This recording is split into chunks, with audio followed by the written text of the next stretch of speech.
Hi guys, কেমন আছো তোমরা সবাই?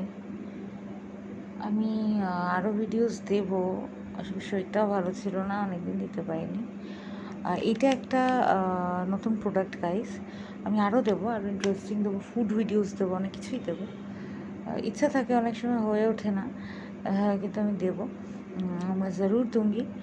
এটা ম্যাক্স প্রোটিন দেখতে পাচ্ছ। এটা প্রোডাক্টটা ভীষণই ভালো গাইজ। এটা অনেক ফ্লেভার আছে, আই গেস। এটা তোমরা তো যে কোনো অনলাইনে পেয়ে যাবে। আর যারা খায়, means those who eat this cookies, जो ये खाते हैं तो वो जानते ही होंगे। এটা খুবই ভালো। অনেক ধরনেরই এটা চকো আলমন্ড দেখতেই পাচ্ছ, but it's very healthy, max protein. এরকম অনেক বার্ডস আছে, কুকিজ আছে, ইয়ে আছে, অনেক কিছুই আছে, বাট এটা খুব নো অ্যাডেড সুগার দেখতেই পাচ্ছ। আর এখানে তোমার খুবই হেলদি। ওটস, রাগি, কিনোয়া, হুইট, এগুলো দিয়ে তৈরি, ভেরি হেলদি।